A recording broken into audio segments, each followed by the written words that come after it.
प्यारे बच्चों नमस्कार। आज हम कक्षा 10वीं का गणित का सेकंड लेसन करेंगे जिसका नाम है बहुपद। इस चैप्टर को करने से पहले आइए बच्चों हम समझ लेते हैं कि बहुपद किसे कहते हैं तथा बहुपद की घात क्या होती है और बहुपदों के शून्यांकों और गुणांकों के बीच में क्या संबंध होता है। पिछली कक्षाओं में हम पढ़ चुके हैं कि बहुपद क्या होते हैं तथा बहुपद की घात क्या होती है। आइए हम पिछली कक्षा का कुछ रिवाइज कर लेते हैं। सबसे पहले हम देखते हैं बहुपद क्या होते हैं। ऐसे बीजीय व्यंजक जिनमें चर की घात एक पूर्ण संख्या हो बहुपद कहलाती है। अब हमने देखा है कि चर की घात, अब हमें यह पता हो कि बहुपद की घात किसे कहते हैं। तो हम देखते हैं कि बहुपदों में चर की सबसे बड़ी घात को ही बहुपद की घात कहा जाता है। आगे हम इसके उदाहरण लेंगे और हम अच्छी तरह से समझेंगे, तो आपको बहुपद और बहुपद की घात के बारे में अच्छी तरह समझ में आ गया होगा। इनकी परिभाषाएं या टिप्पणियों को आप लिख लें और इन्हें याद कर लें। आइए बच्चों, अब हम समझते हैं घातों के आधार पर बहुपदों के प्रकार। आइए हम कुछ इसके उदाहरण लेकर समझते हैं। पहला बहुपद है मेरे पास रेखीय बहुपद। रैखिक बहुपद, रैखिक बहुपद का व्यापक रूप है मेरे पास में। इसका व्यापक रूप होता है मेरे पास में ax प्लस बी। यह रैखिक बहुपद का व्यापक रूप है। इसके मैं कुछ उदाहरण लिख लेता हूं।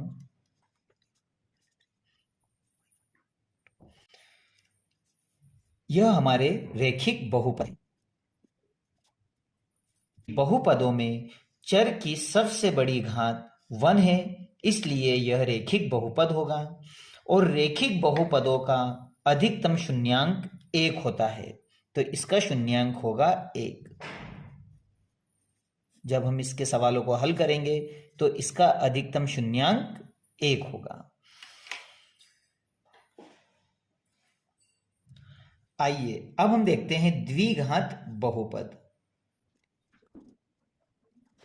द्विघात बहुपद का व्यापक रूप है मेरे पास में ax square plus bx plus c।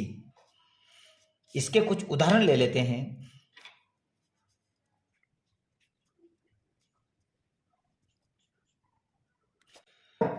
यह हमारे द्विघात बहुपद है। अब द्विघात बहुपदों में मैं देखता हूं कि बहुपद में चर की सबसे बड़ी घात 2 होना चाहिए। तो जब चर की सबसे बड़ी घात अगर 2 है तो वह हमारे पास में द्विघात बहुपद होता है। अब द्विघात बहुपदों में अधिकतम शून्यांक 2 होते हैं। इन शून्यांकों को कैसे निकालना हम सीखेंगे। तो इसके अधिकतम शून्यांक 2 है। शून्यांकों की संख्या 2 रहेगी। अब हम देखते हैं त्रिघात बहुपद। त्रिघात बहुपद का व्यापक रूप है मेरे पास में, यह इसका व्यापक रूप है। अब मैं इसके कुछ उदाहरण ले लेता हूं। इसके कुछ उदाहरण है मेरे पास में।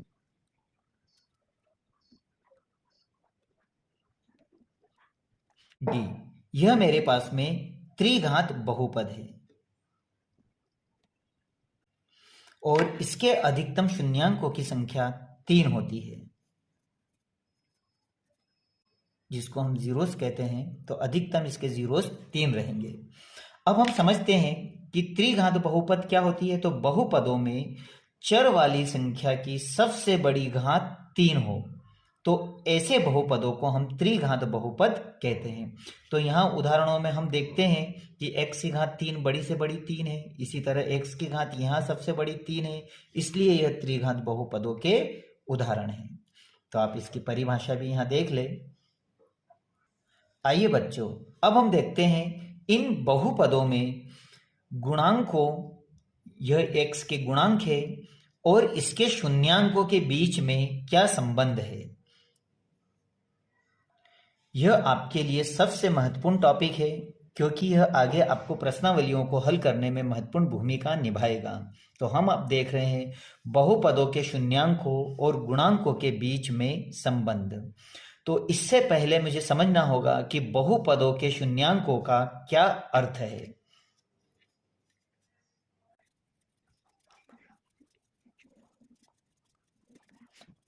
तो जैसे मैं मान लेता हूं कि माना px मेरे पास एक बहुपद है, तो मैं मान लेता हूं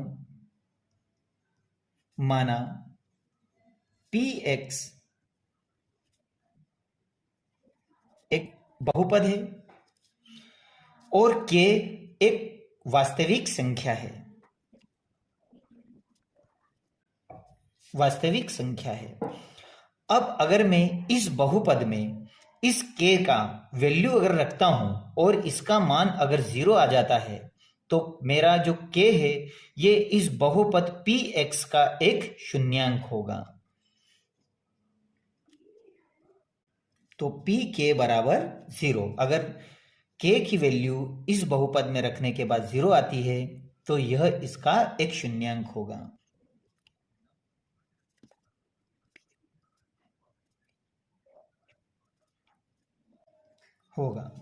तो इस तरह से हमने यहाँ पर शून्यांकों के बारे में समझ लिया है। अब हम देखते हैं कि रेखिक बहुपद, द्विघात बहुपद और त्रिघात बहुपदों में शून्यांकों का क्या संबंध है। अब हम देखते हैं शून्यांकों व गुणांकों के बीच में संबंध। जैसे रेखिक बहुपदों के बारे में हम पहले ही पढ़ चुके हैं, तो आइए हम इसके बारे में शून्यांकों और गुणांकों के बीच संबंध के बारे में समझते हैं। सबसे पहले मैं लेता हूं रेखिक बहुपद। रेखिक बहुपद का व्यापक रूप है मेरे पास में ax प्लस b, यह इसका व्यापक रूप है। अब मैं यहां पर इसके शून्यांक अगर मान लेता हूं कि इसके शून्यांक होगा माइनस b बाई a। अब b मेरे पास में एक अचर पद है, तो मैं यहां लिखूंगा कि माइनस और उसी तरह से a का मान मेरे पास क्या है, x का कॉफिशिएंट अर्थात x का गुणांक। तो मैं यहां पर यह भी देखता हूं कि रेखिक बहुपदों में अधिकतम शून्यांकों की संख्या 1 होगी। यह हम पूर्व में देख चुके हैं। शून्यांकों की संख्या 1 होगी। अब हम देखते हैं द्विघात बहुपद। द्विघात बहुपद का व्यापक रूप है मेरे पास में ax square plus bx plus c। द्विघात बहुपद में इसके 2 शून्यांक होंगे, तो मैं मान लेता हूं कि इसके 2 शून्यांक अल्फा और बीटा है, जो दिए हुए बहुपदों के शून्यांक है।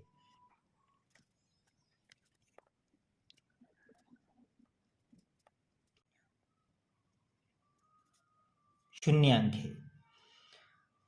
अब हमें देखना है कि अल्फा बीटा शून्यांकों और x के कॉफिशिएंटों के बीच में क्या संबंध है। कॉफिशिएंट का मतलब है गुणांकों के बीच में क्या संबंध है। तो इसके 2 शून्यांक है, तो पहले मैं मान लेता हूं इन शून्यांकों का योगफल अर्थात alpha plus beta.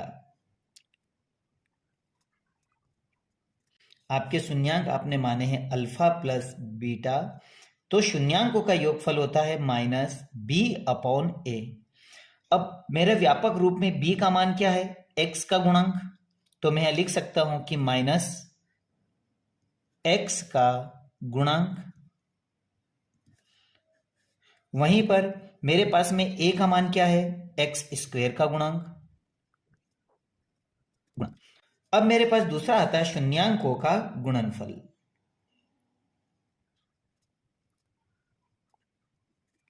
Alpha dot beta, और इसका मान है मेरे पास c बाई a। c मेरे पास एक अचर पद है, तो मैं लिख सकता हूं अचर पद, और अपॉन में a मेरे पास में x स्क्वायर का गुणांक है, एक्स स्क्वायर का गुणांक। अब मैं आता हूं त्रिघात बहुपद पर। समझते हैं त्रिघात बहुपद। त्रिघात बहुपद का व्यापक रूप है मेरे पास में ए एक्स की घात 3 प्लस बी एक्स की घात 2 प्लस सी एक्स प्लस डी, यह इसका व्यापक रूप है। अगर ये त्रिघात बहुपद है तो इसमें शून्यांकों की अधिक से अधिक संख्या मेरे पास 3 होगी। तो अब मैं इसके तीनों शून्यांकों को निकालता हूं। तो पहला आ जाएगा मेरे पास में शून्यांकों का योगफल। तो शून्यांकों के योगफल में मेरे पास में आएगा alpha plus beta plus gamma, इसमें इसे गामा कहा जाता है। तो शून्यांकों के योगफल का सूत्र होता है माइनस बी अपॉन ए। अब यहां पर b किसका कॉफिशिएंट है, b किसका गुणांक है, तो b एक्स स्क्वायर का गुणांक है। तो मैं लिखूंगा यहां पर एक्स स्क्वायर का गुणांक अपॉन में a किसका मान है, तो a हमारे पास में है x की घात 3 का गुणांक। अब मैं देखता हूं यहां पर शून्यांकों का गुणनफल। तो शून्यांकों का गुणनफल है alpha beta plus beta gamma plus gamma alpha.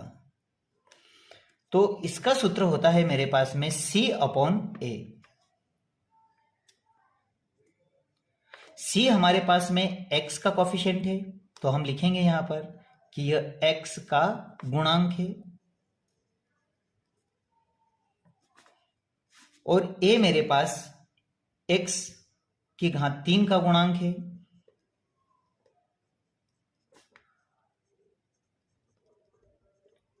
गुणांक। अब मैं देखता हूं यहां पर थर्ड वाला शून्यांक alpha dot beta dot gamma, इसका मान होता है माइनस डी बाई ए।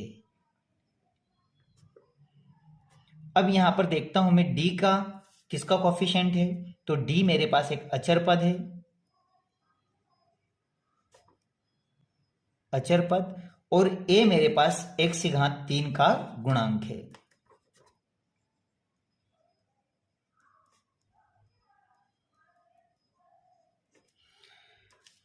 यह अच्छी तरह से इसे सीख ले, क्योंकि यह आगे की प्रश्नावलियों को हल करने में आपको महत्वपूर्ण भूमिका निभाएगी। यह एक तरह से फार्मूले हैं, इन फार्मूलों को अच्छी तरह सीख ले, उसके बाद ही अगली प्रश्नावली को करे, क्योंकि इसके बिना हम अगली प्रश्नावलियां नहीं कर पाएंगे।